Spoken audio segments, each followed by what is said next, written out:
All right. Well, to kick off our 2024 team preview series, we are joined by Kevin Barral, who is a beat writer and reporter, covers the Marlins for Fish on First. He is coming to us from Lone Depot Park. Hello, Kevin. Hey, Ben. Hey, Mag. How are you guys doing? Really appreciate you guys having me on. It's an honor. Yeah, thanks for being our leadoff guest here. Just got to work your way on base here, see some pitches. So people might wonder why you're coming to us from Lone Depot Park in the first week of February. Is Kevin just an eager beaver, just can't wait to show up for opening day several weeks early? No, there is baseball being played at Lone Depot Park currently, exciting baseball. In fact, however the season goes for the Marlins this year, we can say that there will have been meaningful baseball played at Lone Depot Park because it is currently hosting the Caribbean Series, and you've been covering it. So before we get to the Marlins, can you let people know, first of all, if they're not aware of what the Caribbean Series is, what it is, who's playing, what the stakes are, and also why this is being hosted in Lone Depot Park? Because I think it's the first time in decades that it has been somewhere else outside of Latin America. Yeah, so the Caribbean Series is 7 teams. So it is Dominican Republic, Puerto Rico, Mexico, Curacao, Nicaragua, Venezuela, and Panama. Mm-hmm. Each winner of those prospective winter leagues, besides Curacao and Nicaragua, which both are really, they don't have their proper winter leagues, so they choose players from that country to go play. They compete here in Lone Depot Park for the first time ever. This tournament itself is being played in a major league stadium, so Marlins got the honor of some cool names. Yasiel Puig is playing for Venezuela. He was with the Tiburones de la Guaira with Ozzie Guillen, so he's also here making his first return to Miami since, being the Marlins manager in 2012. Yeah, it's been a great tournament. Panama right now at 4-0. I don't think anyone should have seen that one coming. A lot of good major league talent on that team. Yadier Molina also here as the manager for Puerto Rico.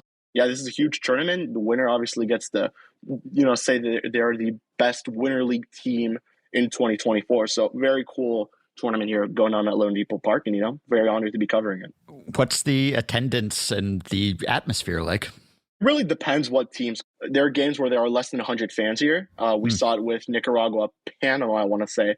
Then there are games like the one we saw not too long ago. It was Venezuela, Puerto Rico, which was 35,000 fans here at Lone Depot Park, which is the most ever attended Caribbean Series game ever. Those are the fans that are there for the Caribbean Series. I'm sure Marlins fans are looking forward to the time that they might spend in Lone Depot Park. And we'll go through a bunch of specifics of the roster, but I think the place to start is sort of what you've observed of this club in the offseason, obviously undergoing some pretty significant changes in the last couple of months with the departure of Kim. So what is sort of the state of the front office now that it's under new leadership? The big news, obviously, this offseason was the departure of Kim. The Marlins did accept their side of the option to bring her back for another year, but she did not following the playoff appearance for the Marlins, and they brought in Peter Bendix, former Rays general manager. This is something that you could really make the case Bruce has wanted for a very, very long time. He wants to be like the Rays. He wants to run this team like the Rays, and in this first offseason under Bendix, we're certainly seeing that. It's been a lot of front office management coming in. We see Gabe Kapler, Rachel Balkovic, Compton as well from the Texas Rangers. I mean, we're seeing a lot of additions from this to this front office. And then player-wise, we're seeing minor league deals here and there. Some of them maybe pay off, some of them don't.